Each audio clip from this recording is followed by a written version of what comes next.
Alors, le sang. Quand on y pense, on imagine souvent juste un liquide rouge, n'est-ce pas?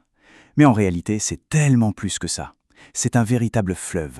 Un fleuve de vie qui coule en nous en permanence. Il transporte absolument tout ce qui est nécessaire à notre existence. Alors, on plonge ensemble dans ces courants? Ok, pour qu'on se rende bien compte, premier chiffre, 5 à 6 litres. C'est ça, c'est la quantité de sang qui circule non-stop dans le corps d'un adulte de taille moyenne. C'est une force tranquille mais qui travaille sans jamais s'arrêter, à chaque seconde de notre vie.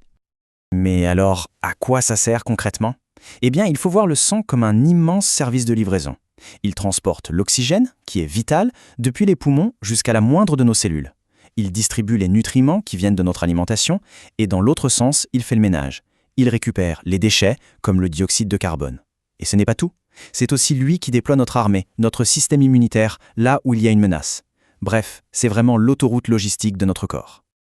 Alors, voici le programme de notre petite exploration. D'abord, on va voir d'où vient ce fameux fleuve. Ensuite, on va naviguer dans son élément liquide, le plasma. Et puis, on va rencontrer ses habitants qui sont assez incroyables. Les globules rouges, les globules blancs et enfin, les plaquettes.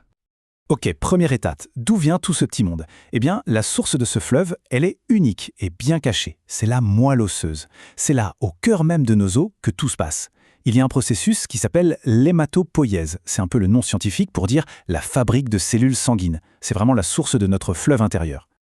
Bon, maintenant qu'on sait d'où ça vient, allons voir à quoi ça ressemble. On plonge dans le courant. Et la toute première chose qu'on rencontre, c'est le plasma. C'est la partie liquide du sang, c'est l'océan dans lequel tout le reste flotte et navigue. Et attention, le plasma, ce n'est pas juste un petit figurant. Loin de là. Il représente à lui seul plus de la moitié de tout le volume de notre sang. On parle d'environ 55%. Le reste, les 45% qui restent, ce sont les différentes cellules qu'on va découvrir juste après. Alors, on pourrait penser que c'est juste de l'eau, mais non. Le plasma, c'est bien plus complexe. Bien sûr, il y a de l'eau, mais il y a aussi des sels essentiels, on les appelle les électrolytes, et surtout un véritable cocktail de protéines super importantes.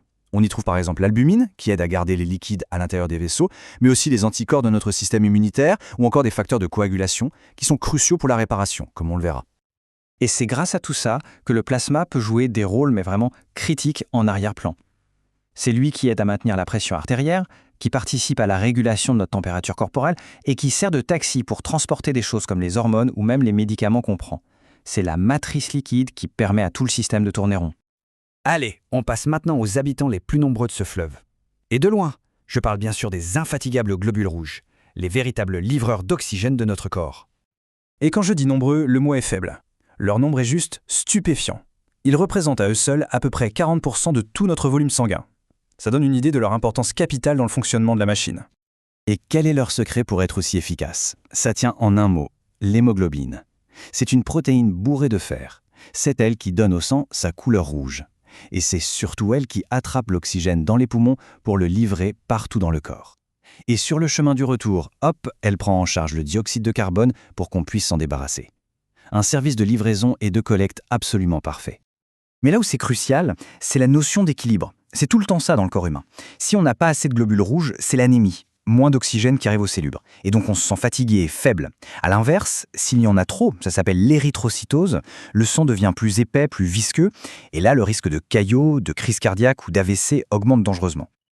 Ok, on a vu les livreurs. Maintenant, on change complètement de registre.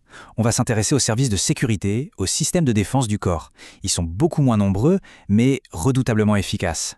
Les globules blancs, nos gardiens immunitaires. Pour bien visualiser la différence, c'est simple. Imaginez une foule de 600 globules rouges. Eh bien, au milieu de cette foule, il n'y a qu'un seul, unique globule blanc. Ce ratio de 600 pour 1, ça montre bien à quel point ils sont spécialisés. Ce ne sont pas des transporteurs de masse, ce sont des unités d'élite. Et cette armée, elle n'est pas monolithique.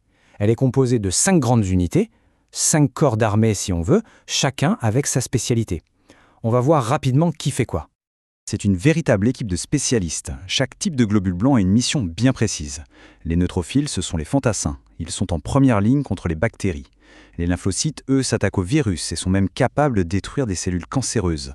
Les monocytes, c'est l'équipe de nettoyage. Ils avalent les cellules mortes. Et enfin, les éosinophiles et les basophiles interviennent surtout dans la lutte contre les parasites et dans les réactions allergiques. Une équipe vraiment complète.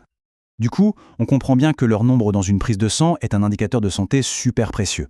S'il est trop bas, on parle de leucopénie, ça veut dire que nos défenses sont affaiblies, on est plus vulnérable aux infections. Et s'il est trop haut, la leucocytose, ça peut être le signe que le corps est en train de se battre.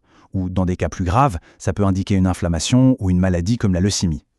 Allez, il nous reste un dernier acteur majeur à rencontrer dans ce fleuve sanguin. Ils sont tout petits, mais absolument essentiels. Voici les plaquettes, les maîtres de la réparation d'urgence. Alors, petite particularité, les plaquettes, ce ne sont même pas des cellules complètes, ce sont des fragments de cellules. Mais elles sont bien plus nombreuses que les globules blancs. On en compte à peu près 1 pour 20 globules rouges. Et cette abondance, elle n'est pas là par hasard. Elle garantit qu'il y en a toujours assez, partout, prête à intervenir à la moindre alerte. Et leur manière d'intervenir est un petit bijou de mécanique biologique. C'est simple et super efficace. Dès qu'un vaisseau sanguin est abîmé, c'est l'alerte générale. Elles se précipitent sur le lieu de la brèche, s'activent et se collent les unes aux autres pour former un premier bouchon, un peu comme une rustine temporaire. Et juste après, elles libèrent des substances chimiques qui vont déclencher toute une cascade de réactions pour former un caillou bien plus solide et stopper le saignement. Ce sont vraiment nos secouristes internes, toujours sur le qui-vive. Et là encore, on en revient toujours au même principe, l'équilibre. Vous commencez à avoir l'habitude. Pas assez de plaquettes, c'est la porte ouverte au blé facile et au saignement qui ne s'arrête pas. Mais à l'inverse, en avoir trop, c'est tout aussi dangereux. Ça peut provoquer la formation de caillots là où il ne faut pas et boucher des vaisseaux sanguins vitaux. L'équilibre, c'est vraiment la clé de tout. Et pour boucler la boucle, il faut savoir que tout ce petit monde qui circule a une sorte de carte d'identité. C'est ce qu'on appelle les groupes sanguins, les plus connus étant les systèmes ABO et Rhesus.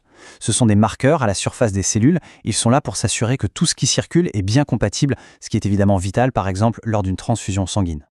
Il y a cette citation qui, je trouve, résume parfaitement l'idée. Les globules blancs constituent en réalité une sorte d'armée, prête à tout moment à se rassembler pour combattre un organisme envahisseur. Ça dit tout, non ? On n'est pas face à un simple fluide, mais bien à un système de défense vivant, actif, vigilant et incroyablement bien coordonné. Une véritable armée intérieure. Finalement, de la livraison d'oxygène jusqu'à la défense immunitaire en passant par la réparation des fuites, ce fleuve intérieur est le garant de notre vie à chaque instant. Et ça nous amène à une dernière question, une question pour la route. Puisque ce système incroyable travaille sans relâche pour nous protéger, comment est-ce que nous, à notre tour, on peut en prendre soin ? C'est une bonne question à se poser. Merci de nous avoir suivis.